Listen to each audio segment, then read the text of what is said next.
¿Qué tal amigos? Bienvenidos a La Otra Cara, mi nombre es Enrique Orozco. Yo soy Otto Rivera.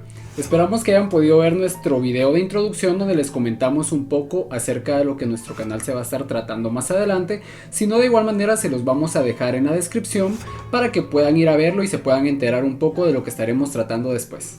Así es, para este primer caso vamos a estar tratando un tema de Guatemala específicamente que ocurrió en los años 40, pero más adelante vamos a ir tratando videos, como les comentamos, temas de actividad paranormal, parte de exorcismos, vamos a tratar temas sobre alienígenas, vamos a tratar temas sobre asesinos seriales. Entonces va a ser una variedad de videos no solo de Guatemala, sino hablando de temas de países latinoamericanos, países de Europa, Estados Unidos y más, países asiáticos. Así vamos a conocer también la otra cara del mundo juntos. Esperamos que se puedan quedar hasta el final de este video para descubrir de qué se trata este caso y sin más que agregar, comenzamos.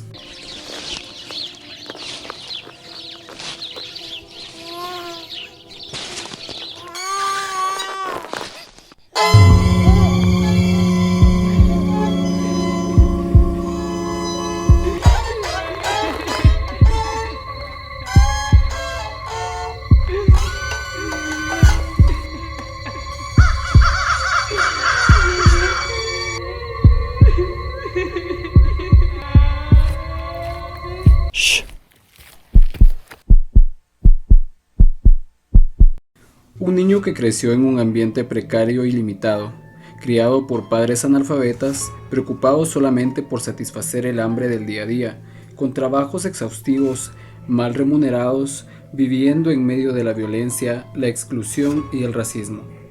Su grupo familiar estaba compuesto por su madre, su padrastro y sus hermanos. Tenía amigos con los que compartía y con los que a veces comía en la casa de estos. Según los registros, no presentó retrasos en crecimiento o desarrollo de habilidades motoras. Tenía las características de una persona normal, viviendo en situaciones precarias comparables a las que aún se presentan en algunas regiones del país. Originario del municipio de Patsicía, del departamento de Chimaltenango, en Guatemala, creció, fue un joven soltero, trabajador, laboraba como cargabultos y en labores varias en el mercado del Guardaviejo, en zona 8 de la ciudad capital, hasta que a la edad de 21 años pasó a formar parte de la historia oscura del país, convirtiéndose en el primer asesino serial de Guatemala, mejor conocido como el monstruo de Guatemala. Durante 1946 muchos guatemaltecos de escasos recursos fueron víctimas de experimentos directos, ocultos y sometidos bajo engaños que consistieron en infectarlos de manera directa con sífilis, gonorrea y chancroid, aprovechándose de los estratos desvalorizados por la sociedad y carentes de autonomía. Pero este no es el caso del que les hablaremos hoy. Hoy les hablaremos de otro tema. Hoy les hablaremos de un caso publicado en 1946 en el diario El Imparcial. En la portada del diario se leía: "Cae José María Miculás Bush frente a la multitud", un hecho que sorprendería a toda Guatemala. Hoy les hablaremos del caso del primer asesino serial de Guatemala, de la otra cara de José María Miculás Bush. Es interesante que haya sido el primer asesino en serie de Guatemala. Me imagino que tal vez ya se habían dado este tipo de casos, pero como recordemos que antes la policía o las investigaciones que se hacían tal vez no se basaban en que una sola persona pudiera cometer este tipo de asesinatos o de hechos, ¿verdad? Sino que tal vez pensaban que era un hecho aislado y ahora lo podemos ver como un asesino serial. Exactamente. Pero en ese entonces me imagino que no lo podían ver de esa manera o no lo miraban de esa manera, ¿verdad? Y no es decirlo, pero siempre los países latinoamericanos tendemos a estar un poco atrasados en algunos temas, más en estos casos, porque hasta en países como Estados Unidos, por ejemplo, tardó en que el FBI y toda la parte judicial aceptara que la parte psicológica también influía en cómo los asesinos cometían sus delitos. Se creía que era una parte genética y que solo se cometía un asesinato y nada más. No se creía que pudieran existir los asesinos seriales, que es cosa que más adelante se dio a conocer. Y en Guatemala, con los registros, este sería el primer asesino serial que existió. Sí, correcto. Bueno, creemos que la pederastia en Guatemala es algo nuevo, pero no es así. Desafortunadamente, en los años 40, al menos 15 niños fueron víctimas de 2 pederastas asesinos que cometieron la mayoría de sus crímenes en Antigua Guatemala, Zacatepeques, Mixco y otras áreas de la ciudad capital que más adelante mencionaremos. Las situaciones sociales se salían de control de las autoridades, como los diversos tipos de abusos que afectaban a los niños, nula planificación familiar y control de natalidad, escasez de recursos básicos y educación casi inexistente en las áreas rurales del país. Por el conjunto de estos factores, los menores se veían obligados a realizar trabajos para apoyar en el hogar, corriendo grandes riesgos en las calles. La persona de quienes hablamos al inicio es José María Mikulás Bush, quien a la edad de 16 años fue detenido por las autoridades bajo la acusación de doble hurto, abusos deshonestos, sustracción de menores y uso de nombre falso. Al ser encontrado culpable, pasó 4 años en prisión y a la edad de 20 años fue liberado tras cumplir su condena. Los delitos por los que había sido detenido ya daban indicios claros de la inclinación de Mikulás por la pedofilia y la pederastia. Sospecha que 4 años más tarde se confirmaría de forma atroz. Según las investigaciones y las entrevistas dadas a los periódicos por las autoridades, indicaban que la razón principal por la que José María Mikulás cometió los asesinatos fue para satisfacer los deseos sexuales que le provocaban especialmente los menores de edad, lo que permitió determinar que el sujeto era un pederasta. La pederastia es una enfermedad mental que afecta el deseo sexual de quienes la padecen. Estos individuos no son capaces de satisfacer sus deseos sexuales con personas adultas, por lo que los induce a la práctica de relaciones y abuso a menores. Analizando los documentos y entrevistas, es posible determinar que también había un rasgo más en los trastornos de Mikulás. En las investigaciones se mencionó que también le causaba placer el sufrimiento causado a sus víctimas. Por esta información se puede concluir que Mikulás no solo era pederasta, sino que también era un sadista y homicida. Algo que tal vez sería bueno resaltar o aclarar es que se tiende a confundir la pederastia con la pedofilia. Correcto. Y estas son dos cosas muy diferentes, porque por un lado la pedofilia es cuando una persona mayor de edad siente gusto o deseo por alguien, pero no comete ningún hecho. En cambio, ya se toma como pederastia cuando la persona ya incurre en un hecho como tal. Correcto, cuando ya el hecho se ha consumado porque ya hace el abuso como tal. Exacto. No solamente es la filia del gusto, sino aquí ya se convierte en algo más grande, ¿verdad? Es como que el abuso como tal cometido en un hecho, pues, por decirlo así. Exactamente, así es. Según los resultados del examen mental realizado por el médico Miguel Molina en 1946, Mikulás era una persona consciente, plana en afectividad, de pensamiento retardado, sin ningún tipo de alucinaciones, con memoria normal, con introspección baja, prospección disminuida. Esto de prospección disminuida es de que no entendía del todo, o sea, tenía conocimiento de la realidad, pero por momentos la perdía un poco. O sea, que no entendía el ambiente, pero le valía madres, digamos, lo que pasaba en el ambiente. Sí, pues. Uh-huh. Entonces hay características que por algunas quizá podrían decir de que no era como tal una persona que solo cometiera los hechos y pensara estratégicamente en cómo realizarlos, pero hay algunas veces que demostraba que tal vez no era así, que era un poco más descuidado. Vamos a ver más adelante por qué, pero okay. Sí. Con automatismos de lenguaje normal y de comportamiento alimentario. El comportamiento alimentario, no se tenían conocimientos. Algunas características podrían guiarnos hacia el diagnóstico también de una persona sociópata, sin control de sus emociones y análisis de las emociones de los demás, pero en el control de sus capacidades y con la capacidad de planear estrategias para cometer las atrocidades que realizó. Justo como lo que comentabas, de que como era una persona que no estaba consciente al 100% de la realidad, regularmente este comportamiento está relacionado con las personas sociópatas. Exacto. Porque ellos, para empezar, no sienten ningún tipo de empatía por lo que están, por el daño que están causando, ¿verdad?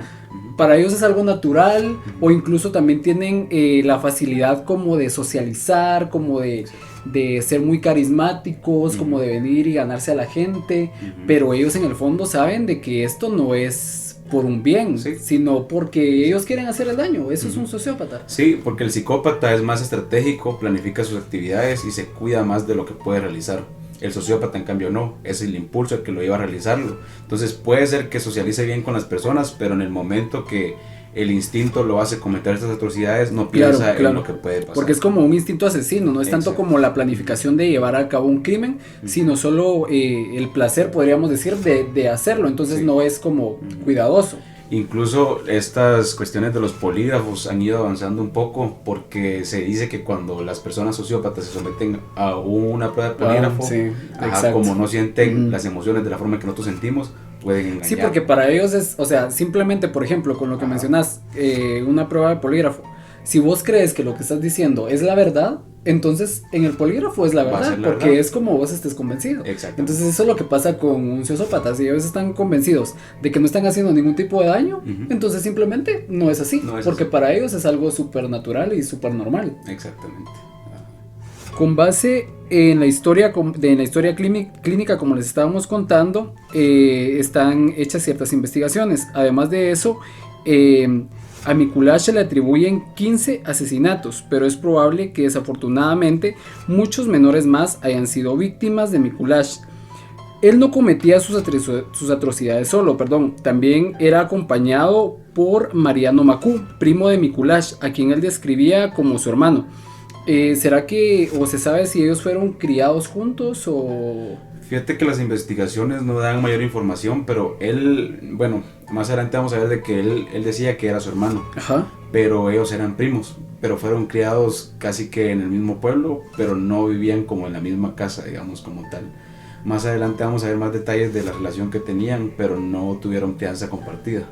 Porque no se menciona como tal infancia de los dos, sí, pues. Solo de una persona. Según información de la Asociación para el Fomento de los Estudios Históricos en Guatemala, la primera víctima de Mikuláš fue Enrique Sactic, de 14 años, originario de San Pedro Zacatepeques, quien venía a la capital a vender leña para ayudar a su familia con los gastos de la casa. Según la investigación, fue encontrado en San Juan del Espinal, terrenos de la finca El Naranjo, jurisdicción de Mixco, el 23 de febrero de 1946. El cadáver del menor fue encontrado hincado sobre la arena, con ambos brazos atados al cuerpo, amarrados con un cable, con otro cable al cuello bien ceñido, colgado de un árbol. O sea que todavía estaba colgado del árbol, pero como que lo dejaron abajo y todavía las rodillitas del niño llegaban a tocar. Sí, pues. Esa era una forma común de que ellos realizaban estas atrocidades. Su cuerpo mostraba magulladuras o moretones, como si un vehículo le hubiese pasado encima, pero al final dedujeron que no falleció ahorcado, sino probablemente por los golpes infligidos. O sea que realizaron toda la actividad y después lo colgaron. Sí, pues, y regularmente también las personas que son asesinos seriales tienen como un modus operandi que repiten, ¿verdad? Porque es como algo que o tal vez les gusta o algo que ya vieron que funcionó, entonces regularmente lo repiten, ¿verdad? Y es probable que esto lo realizaran así, que pues la investigación dice que el niño no murió por ahorcado, sino por los golpes, los moretones y todo que dejaron, daban a entender de que fue porque primero pues eran sadistas, lo golpearon, entonces después lo dejaban colgado, quizás para engañar a la policía, quizás fue una de estas formas, pues. Pero no dan esa información como tal. Al momento de su captura, el presidente en función, Juan José Arévalo, ordenó acelerar el proceso debido al pánico que esto había causado en la sociedad guatemalteca, por lo cual se creó la ley Mikuláš, que consistió en acelerar el proceso y dictar sentencia, donde se fue condenado a pena de muerte. Su primo Mariano Makú fue capturado días después en Antigua Guatemala, pero a pesar que según Mikuláš había causado más muertes que él, solo fue condenado a 30 años de cárcel. Las siguientes entrevistas fueron obtenidas de tesis de criminología realizadas para análisis basados en el caso. La información de estas entrevistas puede encontrarse en los archivos y en los documentos de tesis que se encuentran en internet. En la descripción del video van a poder encontrar unos links que le vamos a dejar a material adjunto. Ahí pueden ustedes revisar algunas tesis, algunos videos extras y también ver más información extra que no se pudo colocar en el video como tal. Así es. Bueno, a continuación les vamos a narrar un poquito de las entrevistas que se le realizaron a Mikuláš. Para esto vamos a dramatizarlo un poco, adoptando yo el papel de Mikuláš y Otto el papel del policía. Esta entrevista fue realizada por la policía el 27 de abril de 1946, la cual fue de la siguiente forma. En este caso yo voy a ser el oficial, entonces la primera pregunta que el oficial hizo fue esta: ¿tu hermano también los violaba? Sí, pero a él le gustaba ya que estaban muertos. Sobre los cadáveres. Sí. ¿Vos también se los hacías a los patojos muertos? Yo no. ¿Nunca probaste? Solo una vez, pero no me gustó. ¿Por qué no te gustó? Porque ya no se mueven. ¿A cuántos mató usted? Como a 4. Y a los otros 10 los dejó ir. Sí. Pero los violó, ¿verdad? Sí, a ellos solo los usé y los dejé ir. ¿Y le gusta matar niños? Me gusta más usarlos. ¿Y por qué los mataba? Porque no se querían dejar usar. ¿Cuándo fue que violó al primer niño? No me acuerdo. ¿Cuándo empezó a matar? Hace como un mes. ¿Fue la primera vez en su vida que hizo eso? Sí. ¿Le gustó hacerlo? Sí. ¿Sentía lástima? No. ¿No le daban lástima a los niños? No. ¿Sí está arrepentido de lo que hizo? No. ¿Le dan ganas de seguirlo haciendo? Sí. ¿Dónde encontró el último que mató? Ahí por el Parque Colón. ¿Cuándo? Antier. ¿A qué hora? Como a las 10 de la mañana. ¿Y qué le dijo usted para que lo acompañara? Que se fuera conmigo para ir a buscar conejitos. Ok, esta es la conclusión de la primera entrevista que tuvieron este oficial. Entonces, como se ve, siempre estas personas tienen como cierta forma de engañar a los niños, ofrecerles alguna recompensa, que en este caso, pues al final no había ninguna recompensa. Y siempre los niños, pues somos inocentes todos de niños. Y recordamos que en el tiempo en el que este caso se dio, era aún más, porque era como que con algo muy pequeño podías convencer a un niño, sobre todo por la situación en la que los niños se encontraban en ese momento, ¿verdad? Entonces prácticamente él le ofreció ir a buscar conejitos, que tal vez era algo muy normal, pero el niño, con tal de salir tal vez de su rutina de, como mencionábamos, de salir a trabajar para ayudar a su familia y todo, caía.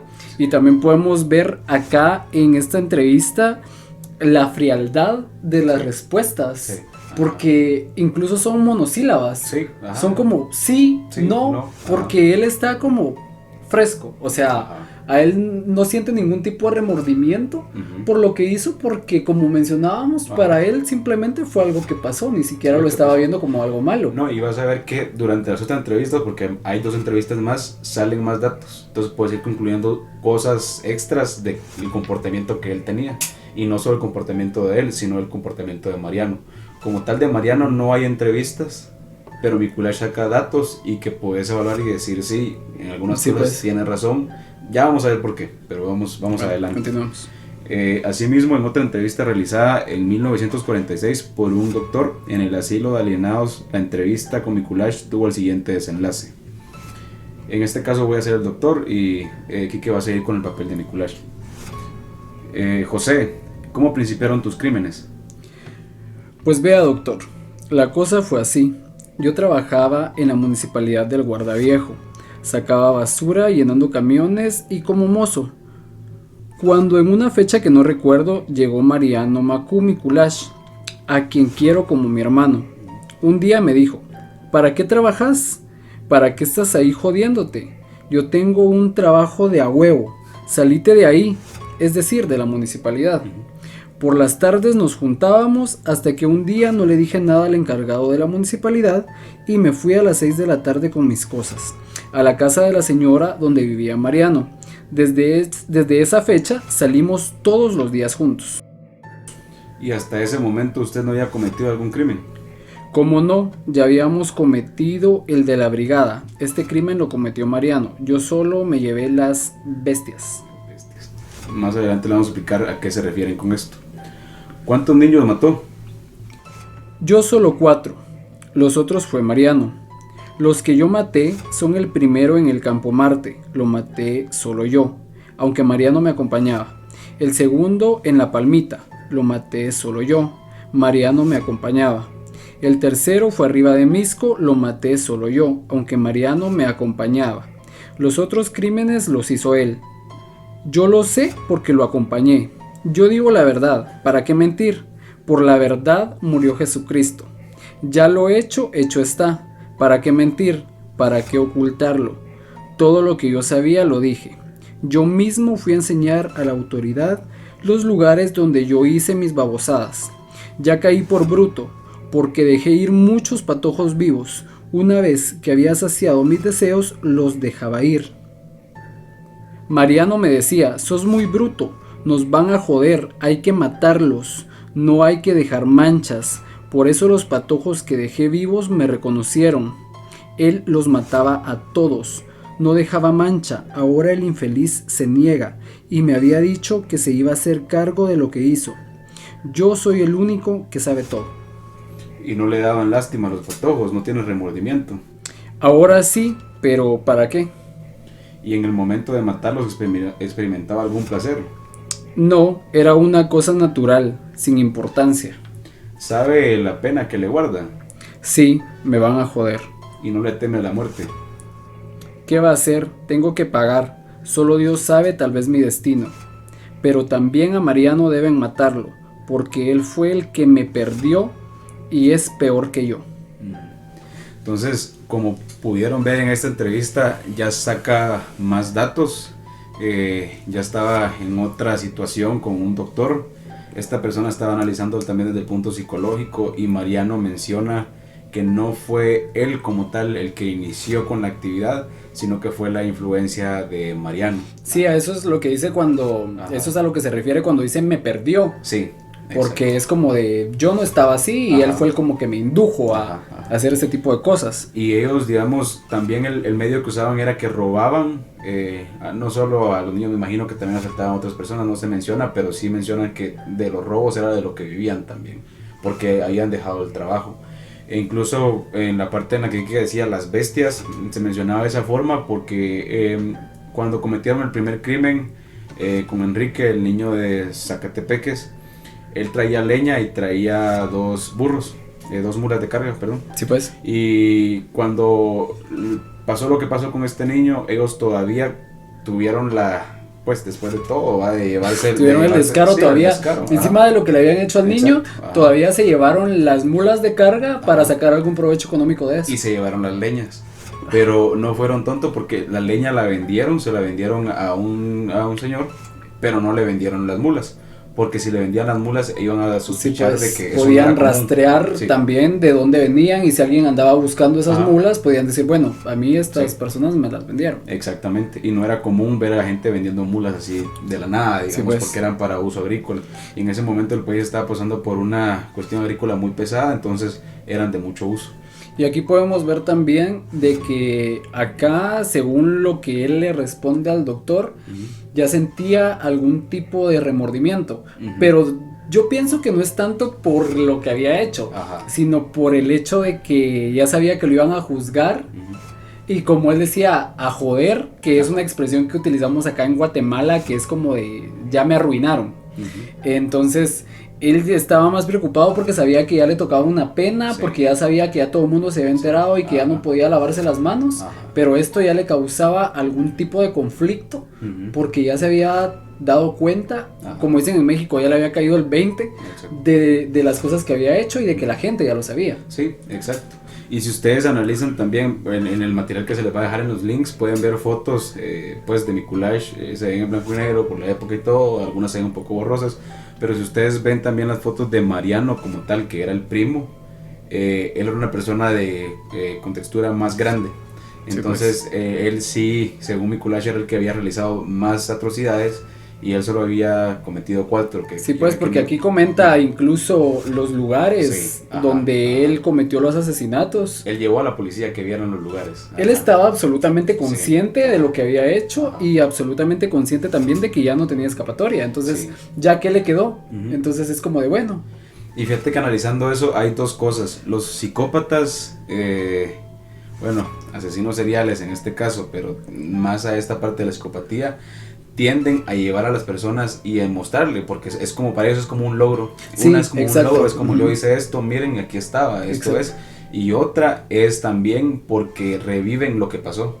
O sea, cuando... Y eso les causa, me imagino que cierto placer. Sí, en este caso de él, que cometió las recordar violaciones, cuando hizo eso, ¿verdad? Incluso en algunos casos, bueno, no el de Mikulash, pero en otros, analizando otros psicópatas, cuando no tienen la capacidad de cometer otro crimen, lo que hacen es ir a donde cometieron el crimen para revivir eso en lo que Sí, no pues, pueden realizar claro. uno extra. Bueno, existe una entrevista realizada el 18 de julio de 1946 por un periodista del periódico Imparcial. El documento, con fecha del 19 de julio del mismo año, puede ser encontrado en la Hemeroteca Nacional. Esta última entrevista sucedió minutos antes de que lo fusilaran y transcurrió de la siguiente manera. Ten en cuenta que esto fue minutos antes de que pues le dieron la pena de muerte. Sí, muy fuerte porque fueron minutos. Y lo fusilaron en el cementerio acá en la ciudad de Guatemala. Entonces, vamos a ver. En este caso iba a ser el rol del periodista. Y no te dan lástima a los niños que mataste, no tener remordimientos. No. Quiere decir que no estás arrepentido de lo que hiciste. No. ¿Qué sentías al matarlo? Rico. ¿Te gusta matar? Sí, pero solo a los niños. ¿Por qué a los niños? Porque es más fácil. Los grandes se defienden. ¿No tenías miedo de que te agarrara la policía? No, nunca tuve miedo, porque para mí eso era una cosa natural, sin importancia. Entonces, así fue como concluyó esta última entrevista que le hicieron. Wow. Pero, o sea, y acá ya de nuevo regresa al comportamiento de la primera entrevista. Exactamente. Donde ya de una forma descarada es como no. Sí. O sea, él ya sabía que en ese momento ya había sido juzgado, ya iba a pagar por lo que había hecho, entonces ya para qué tener, digamos, una careta. Yo lo que creo es de que la primera entrevista le dio a él el rol de decir esto lo hice yo, es mi premio, o sea, dijo la verdad, digamos, sí, pues. lo que más pudo. En la segunda estaba dudando, porque también sabía que Mariano había hecho mucho y que todavía no lo habían juzgado. Y porque también quería que lo juzgaran a él, porque él no quería como que irse al fondo él solito. No solo, quería también que quien fuese pagara, digamos, como tal, Mariano en este caso. Y en esta última, como sabía que le tocaba lo que tocaba, dijo las cosas como las dijo, y pueden ver detalles en el que mencionaba que sentía cuando lo mataba, que sentía cuando realizaba las acciones. Entonces fue un poco más detallado el asunto. Antes que lo fusilaran, un padre llegó a darle la bendición. Mikulash exclamaba que el diablo se le había metido, mientras alrededor de 4,000 personas se aglomeraron para ver que lo fusilaran. Mikulash lo saludaba como lo haría un funcionario público, triunfador, o sea, con las manos arriba, saludándolos, como que él estaba contento de lo que había hecho, se sentía feliz por sus méritos. El jueves 18 de julio de 1946, a las 11:25, José María Mikulash Bush fue fusilado en el paredón exterior del cementerio general. Entró a la capilla la tarde anterior y su última voluntad fue morir vestido de forma elegante, con saco, corbata y sombrero, además de llevar alcohol para beberlo antes de su ejecución. El tiro de gracia se lo dieron en el corazón, con el fin de dejar el cerebro intacto para examinarlo, el cual se dice que fue entregado a la Universidad de San Carlos de Guatemala, otros que fue entregado al médico Federico Mora para que realizara las evaluaciones respectivas, pero no se sabe con exactitud, tampoco el paradero actual del mismo. Se dice que su cabeza fue robada en los 90 y que nunca fue encontrada. En el caso de Mariano Macú, como lo mencionábamos, fue capturado el 27 de abril de 1946 en Antigua Guatemala. A pesar de las declaraciones dadas por Mikulash, Mariano solo fue condenado a 30 años de prisión por múltiples asesinatos. Según algunas publicaciones, en la cárcel este último fue sometido a varias violaciones. Aprendió a leer y por buen comportamiento fue encargado de la biblioteca de la prisión. Al cumplir su condena salió en libertad y fundó una iglesia evangélica de la cual fue pastor, muriendo años después de cáncer. Retomando acá lo que comentabas de antes de que lo fusilaran, él estaba triunfante, porque él se sentía orgulloso. Y ya lo hemos comentado, pero es que en realidad las personas que tienen este tipo de psicopatía, las personas sociópatas y las personas que cometen este tipo de atrocidades regularmente quieren ser reconocidas. Incluso también se ha dado casos en los que asesinos se atribuyen crímenes que ellos no han realizado con tal de sentirse importantes. Entonces imagínate, tal vez puede parecer algo insignificante, pero el hecho de que él haya pedido vestirse de forma elegante, con saco, corbata, sombrero, eso para él era sinónimo de importancia. También recordemos de que él era una persona de orígenes humildes que tal vez no había tenido la oportunidad de vestirse así, tal vez nunca o tal vez no regularmente. Entonces esto para él era como una oportunidad de oro. Para él era como una graduación. Era su graduación, exactamente, era como... Y es terrorífico porque, o sea, era su graduación de asesinato. De asesinato, exactamente. Y yo siento que hasta para él el saber de que había sido de los primeros en Guatemala era... Sí, porque exacto. pues él, o sea, me imagino que no habían sabido de nadie más. Sí, porque en las noticias no salía ni nada, y entonces no, él no tenía conocimiento que esto hubiera sucedido antes. Sí, y a Mikulash lo capturaron porque le tendieron una redada en el zoológico La Aurora, en las afueras, digamos, donde está el área del zoológico La Aurora, con niños que él había dejado vivos. Como te acuerdas que mencionaba en una parte se mencionaba que Mikulash no había matado a todos los niños, y esto también fue lo que dio parte a que se realizaran las investigaciones. Algunos niños llegaban a sus casas y los dejaba ir, como decía, solo los usaba, y los papás daban parte a las autoridades, pero no se hacía mayor caso porque la situación económica en ese momento del país estaba un poco complicada, sí, había cambio de presidencia, pero al final con estos niños, cuando lo atraparon con le pusieron una emboscada, digamos, una trampa al final. Y cuando lo atraparon, los niños que dejó vivos fueron los que pudieron identificarlo y decir que él había sido el que cometió las atrocidades. Sí, entonces sí, se le atribuyen 15 casos, se le atribuyeron solo a Mikulash, a Mariano como actor secundario, pero sí, Mikulash menciona que... Claro. Y hay datos que Lo que pasa es de que como él fue el que cayó, y también yo pienso... Esta es una especulación mía, no es que esto sea así, pero yo creo de que incluso a Mikulash se le condenó de manera tan tajante porque había presión social. Había mucha presión social. Entonces por esto fue de que el primo logró salvarse hasta cierto punto porque la gente no lo tenía visto a él como el asesino, o no lo tenía visto a él como el abusador, aunque en realidad él haya sido el autor intelectual de todo esto. No, y a pesar de todo lo que pasó, como les decíamos al inicio, hay otros casos que pasaron también en los 40 en Guatemala que le vamos a contar más adelante, pero lo que estremeció realmente el país en ese momento fue el caso de Mikulash. Claro, y es que es un caso fuerte que incluso si esto sucediera al día de hoy, con todas las cosas atroces que vemos todos los días en las noticias, esto sería un caso que nos estremecería a todos. Primero porque son asesinatos múltiples, son abusos a niños, es pedofilia, es pederastia, es complicidad, son muchas cosas las que se dan acá.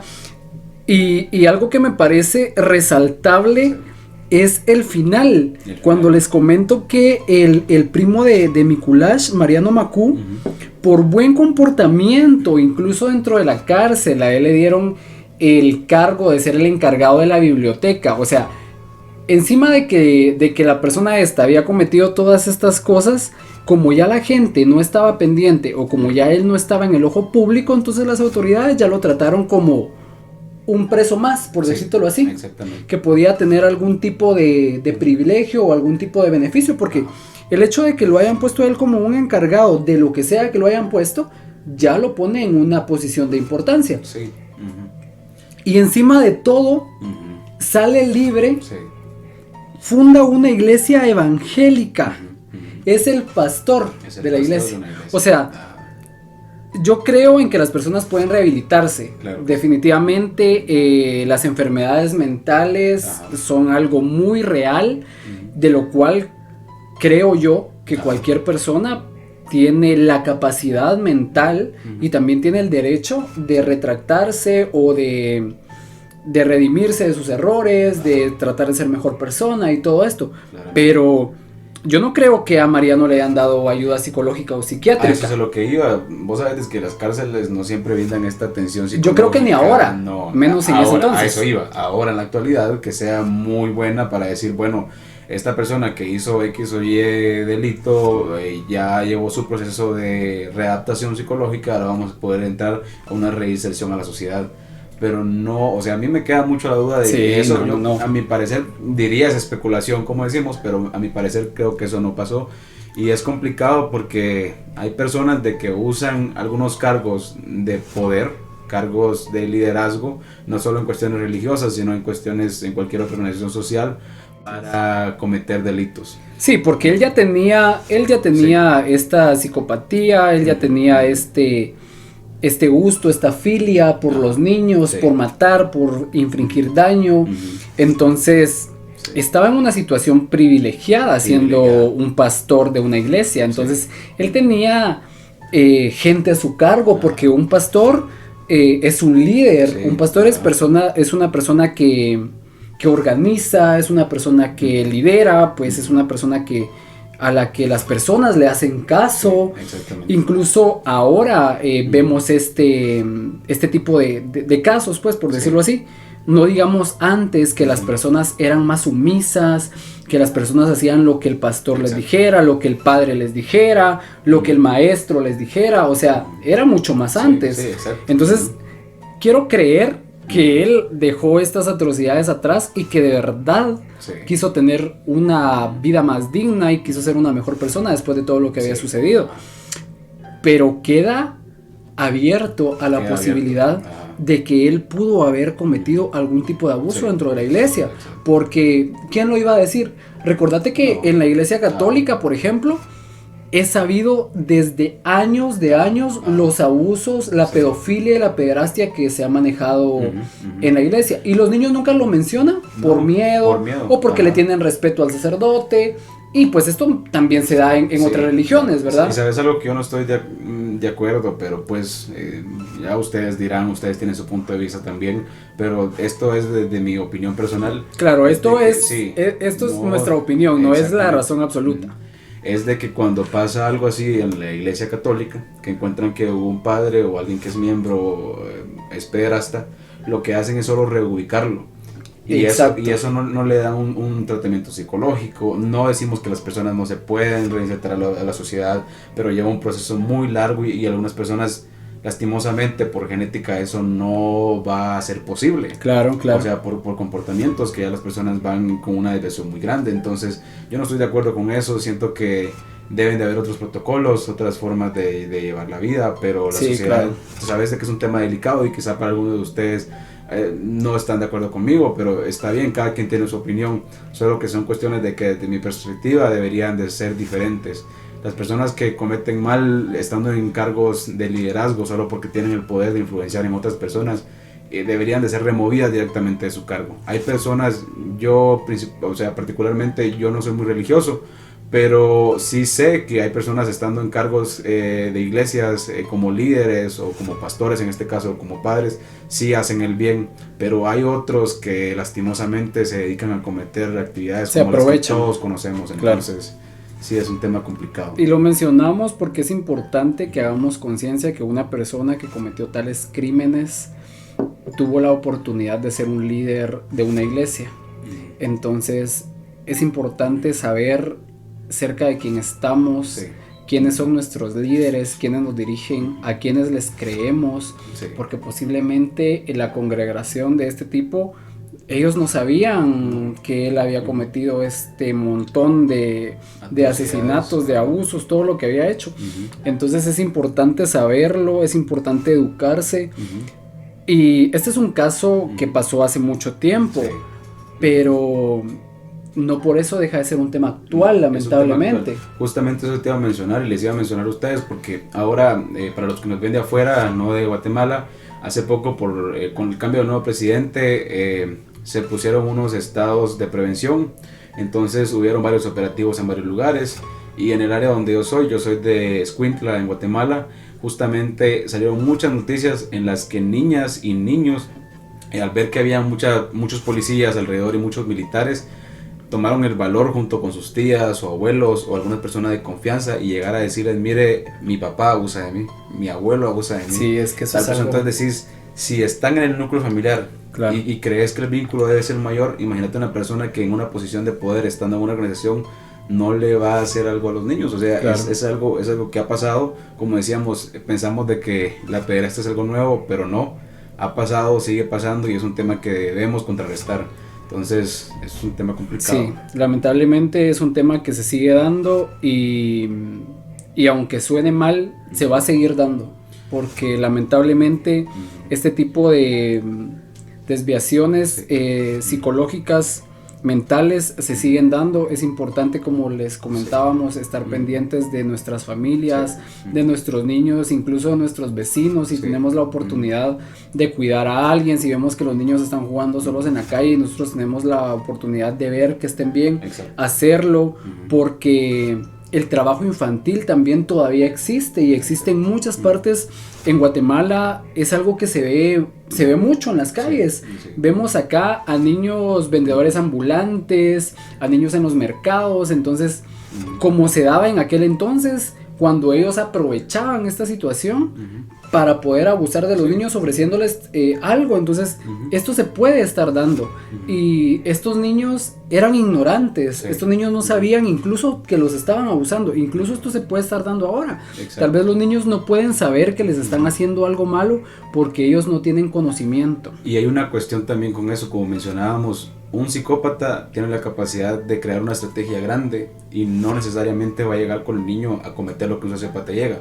Porque si un sociópata ve por su impulso, digamos, de querer abusar de un menor, llega directamente y comete la actividad y, o sea, no le importa lo que vaya a pasar porque en ese momento no tiene control de sus emociones como tal. Pero en cambio, un psicópata sí tiene la capacidad de hacerlo.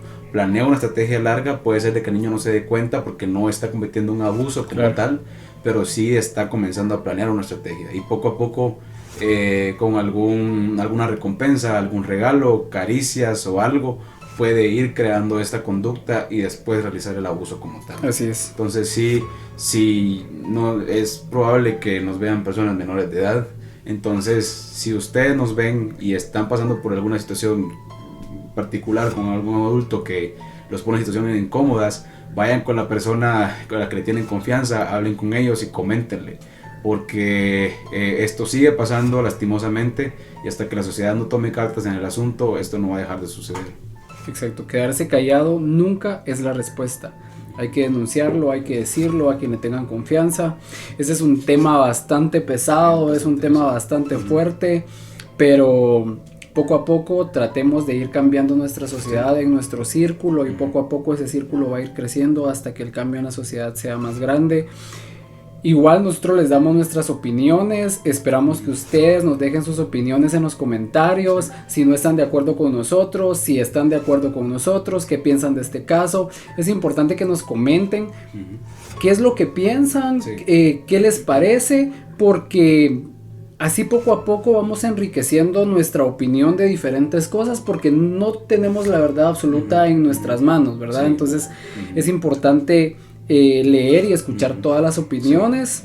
Es un caso bastante fuerte, como les comentábamos, pero es bueno tratarlo y también es interesante saber que este tipo de acciones vienen desde hace mucho tiempo y que se pueden dar en todos los países y en todas las formas. Exactamente, fíjate que a mí lo que para comentarles un punto, me causó alegría hasta cierto punto porque hubieron personas, como les mencionaba, en este tiempo, en lo que sucedió ahorita en Guatemala hace menos de un mes, que salieron niños, tomaron con las personas a las que ellos confiaban, les dijeron miren esto y esto pasa, ya no quiero que esto pase, y para que un niño tome esa decisión, un adulto debe cuidar, o sea, de un niño. Si usted no tiene la capacidad de cuidar de un niño, pues, pero sabemos cómo es la situación, entonces tomaron estas cartas en el asunto y fueron con las autoridades y les dijeron.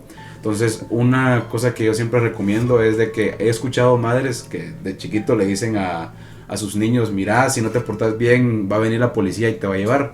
Y yo siento que esa es una mala acción, porque si vos le inculcas al niño que la policía es mala y que si haces algo te va a llevar, o sea, vos no le estás dando la capacidad de decirle, mira, si algo te pasa, vos vas a poder ir con ellos y te van a ayudar en ellos, que te van a ayudar, exactamente.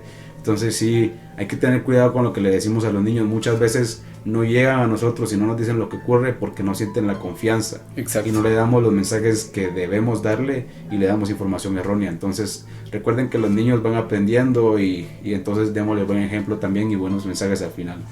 Así es. Luego de esta conversación tan amplia, nos fuimos un poquito del tema, pero es importante platicar y también claro que sí. que la conversación fluya. Exacto. Pues amigos, esto fue La Otra Cara de José María Mikuláš Bush, el monstruo de Guatemala. Los esperamos en un próximo episodio de La Otra Cara. No olviden suscribirse y compartirnos en sus redes sociales. Pueden encontrarnos en Facebook e Instagram como La Otra Cara GT, en YouTube como La Otra Cara y en nuestras redes sociales como aparecen en pantalla. Así es, esperamos que les haya gustado este video. Como dice Otto, que lo puedan compartir, que le puedan dar like, que dejen sus comentarios, que dejen sus opiniones acerca de este video. Y también si hay algún caso o algún video que les interesa ver, pueden dejarnos el comentario para que más adelante podamos hacer un video sobre él. Esto fue nuestro primer video, esperamos que les haya gustado. Los esperamos en un próximo capítulo porque todo tiene Otra Cara. Hasta la próxima.